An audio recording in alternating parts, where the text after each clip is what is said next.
negara merupakan cabang ilmu yang menyelidiki pengertian pokok dan sendi-sendi pokok daripada suatu negara pada umumnya.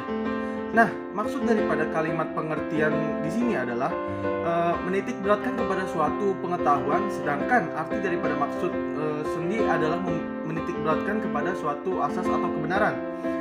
Bila berbicara terkait konsep ilmu negara, kita tidak bisa terlepas daripada tokoh-tokoh ilmu negara itu sendiri. Menurut Roloff Carnenbach, ilmu negara adalah ilmu tentang negara di mana diadakan penyelidikan tentang sifat, hakikat, struktur, bentuk, asal mula, ciri-ciri serta seluruh persoalan di sekitar negara. Sedangkan Hans Kelsen memiliki pendapat yang berbeda. Menurutnya, negara ialah suatu susunan pergaulan hidup bersama dengan tata paksa. Bila kita telisik kembali, dapat ditemukan bahwa sifat negara terbagi menjadi 4. Yang pertama adalah diferensiasi, yaitu perbedaan. Yang kedua adalah determinasi atau persamaan. Yang ketiga adalah spesialisasi atau fokus. Dan yang keempat adalah integrasi atau penyatuan. Bila kita berbicara tentang ilmu negara atau cabang ilmu manapun, sudah tentu tidak dapat terlepas daripada dua peradaban tertua sekaligus asal mula pencetus cabang-cabang ilmu tersebut, yaitu Romawi dan Yunani, di mana cabang-cabang ilmu tercetus atau pertama kali ditemukan oleh peradaban mereka. Seperti itu.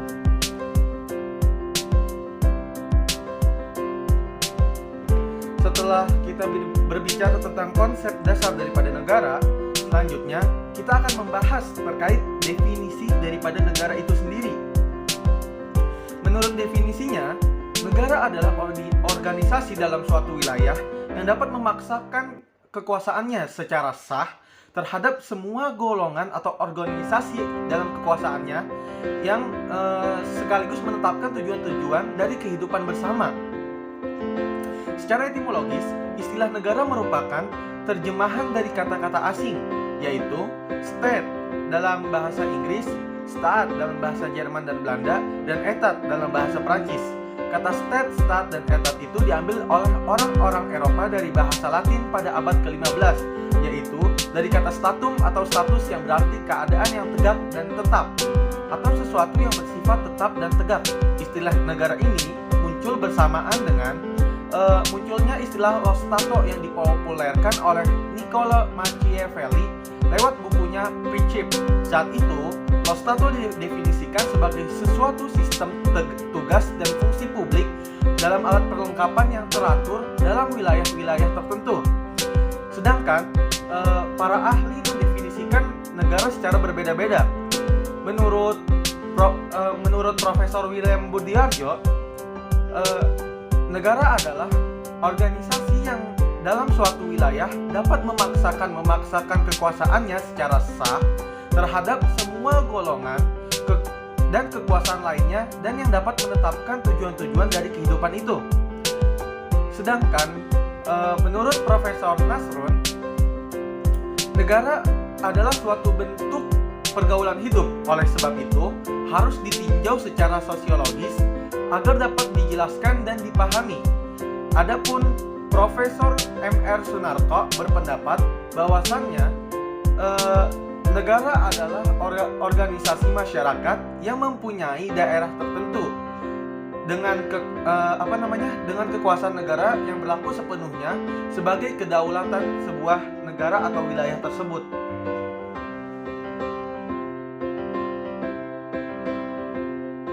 Selanjutnya adalah unsur-unsur daripada negara itu sendiri. Ada 4 unsur pembangun yang wajib dimiliki oleh setiap negara yang berdaulat. Yang pertama adalah wilayah yang berdaulat, yang mana wilayah ini tidak dipersengketakan oleh negara lain.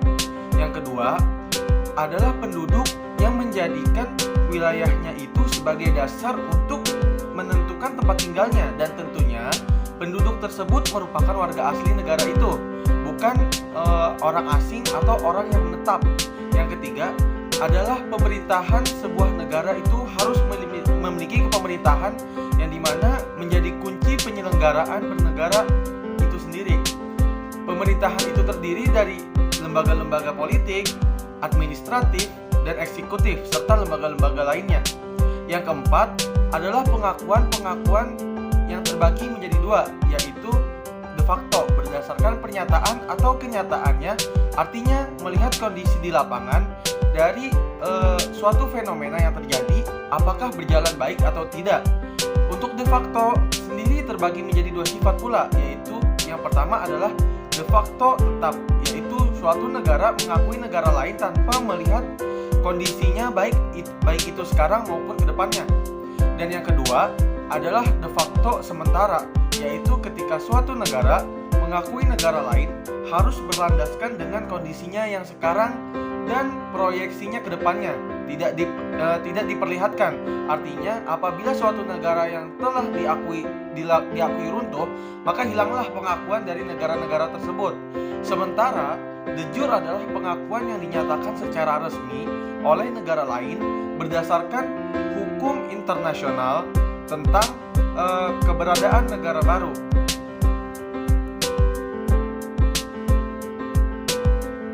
Selanjutnya adalah teori daripada ilmu negara. Teori ilmu negara terbagi menjadi 8 kelompok. Yang pertama adalah teori negara formal, yaitu normatif yuridis, yaitu sebuah negara hanya berdasarkan kenyataan atau yang ada-ada saja.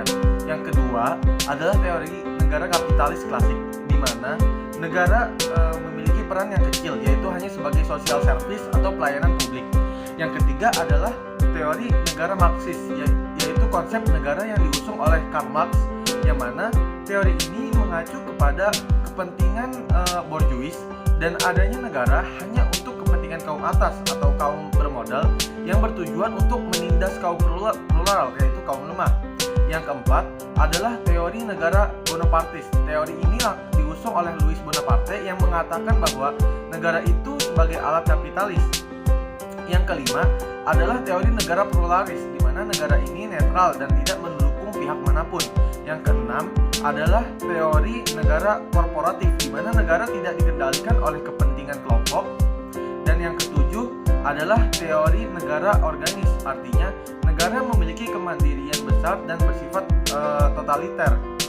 Dan yang terakhir adalah teori negara strukturalis, di mana negara memiliki kemandirian relatif dan semua itu berasal daripada rakyat.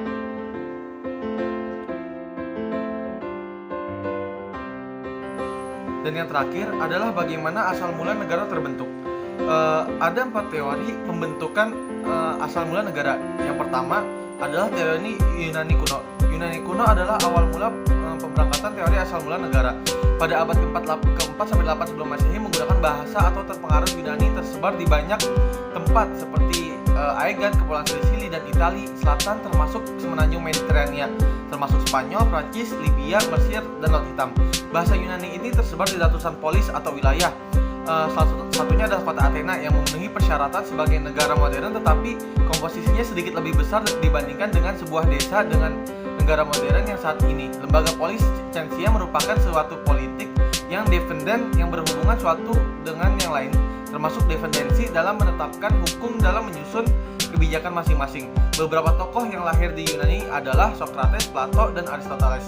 Socrates berpandangan bahwa manusia itu hidup mandiri atau sendiri tanpa bantuan yang lain, dan manusia membutuhkan kebijaksanaan atau peraturan yang lebih arif agar bijaksana dalam menjalankan kehidupannya.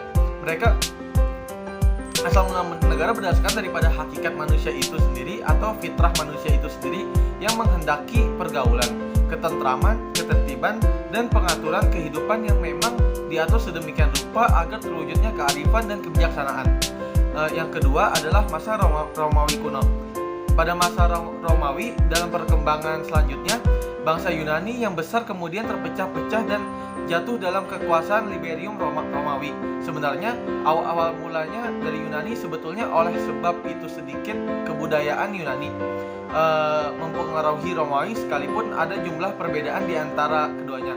Pada masa Romawi ini sangat terkenal istilah kekaisaran Romawi yang memang sangat berkuasa penuh ketika itu, dan tentu ada beberapa pemikir yang memang lahir ketika itu yang mengemukakan mengenai asal mula sebuah negara.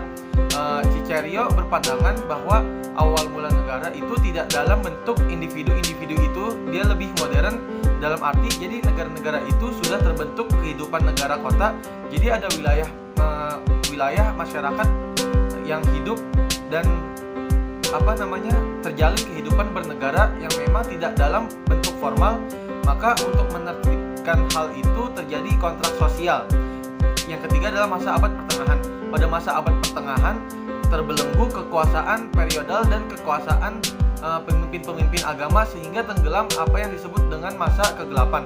Pada masa ini kaum Jerjawa sangat mendominasi terhadap masyarakat negara tersebut, terhadap masyarakat yang mengambil wilayah tersebut, sehingga apapun yang terjadi harus sesuai dengan fatwa yang dikeluarkan oleh kaum Jerjawa. Akibatnya timbullah kesadaran masyarakat untuk membentuk sebuah negara yang salah satunya untuk melakukan revolusi Renaissance. Renaissance adalah aliran yang menghidupkan kembali minat pada sastra dan budaya Yunani kuno, sebetulnya yang berupa gelombang kebudayaan dan pemikiran yang dimulai detail pada abad ke-14 dan mencapai puncaknya pada abad ke-15 dan 16.